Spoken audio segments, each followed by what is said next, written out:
In this video, I want to talk to you about utilizing diagrams. Now, there's a couple of things you need to see on setting these up, but I want you to know about this functionality because when it comes time to write transact SQL queries and stored procedures and those sorts of things, one of the big challenges you have quite often is figuring out just exactly where the data is, how the tables are related, and so forth. So I want to throw this in here early because you're probably going to see me jump out into these diagrams a bit during the course to try to explain why I'm doing some of the things that I'm doing with this code.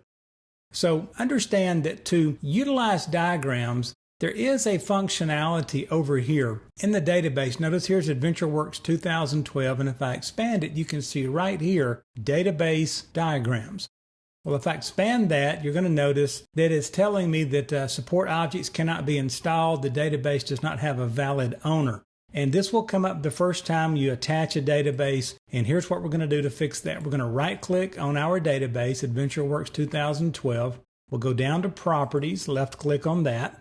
And then we'll come up here. This is our database properties. We'll talk about these a little more later. But notice on files right here, there's no owner. So I'll just click right here, click the little ellipsis button right over here.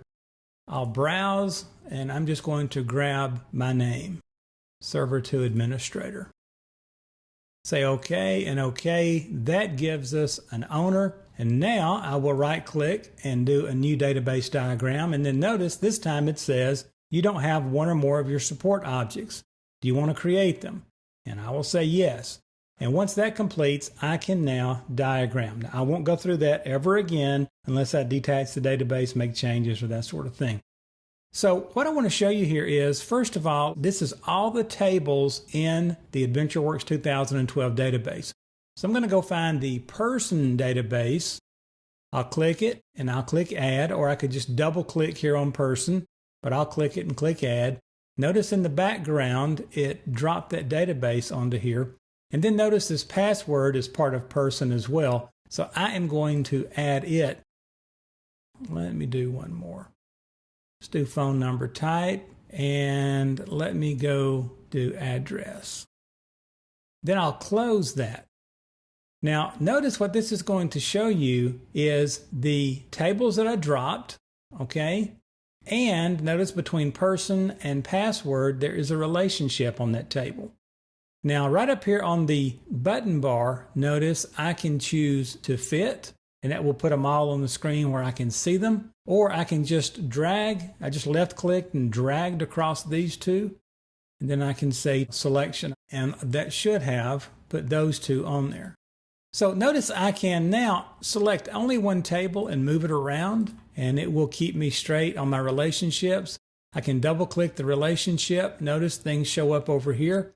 I can right click on that relationship line, go to properties, and it will bring me to the properties over here if they're not there. And notice I can see exactly what relationships are on these.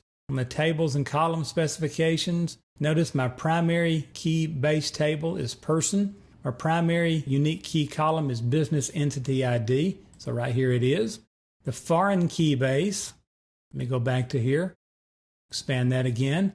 The foreign key base is password person. The foreign key column is business entity ID. So these are basically joined on these two columns right here. And I can notice how I can drag these around to help make me understand what's going on.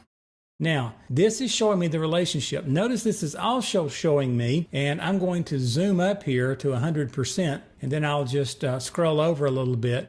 In the person table, I have a column called Business Entity ID, person type, name style. All that is out there, and I can see the names of the columns. But what if I want to see more than that? I can right-click on the table, choose Table View, and then I can give it standard information. Notice this is showing me the column name right here, first name. This is also showing me the data type. Here's the suffix. In varchar, email promotion is an integer data type. Notice I can also click this and change the data type. Now I can actually do database design out here. I can right click here and create a new table out here in the database. And so I'll cancel that for now. The bottom line is there's a lot of power here. Let me just kind of go crazy for a minute, and let's just double click our way down through a lot of these tables.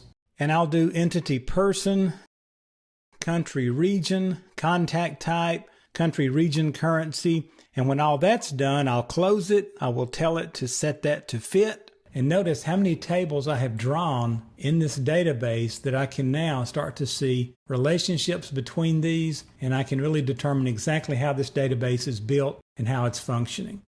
So this is the diagramming thing. Notice one more before I let you go. If I right-click here, I can remove the table from the diagram or delete it from the database. I always want to make sure I remove it from the diagram. So that's a real quick look at diagramming. We'll come back to this later in a lot of different ways.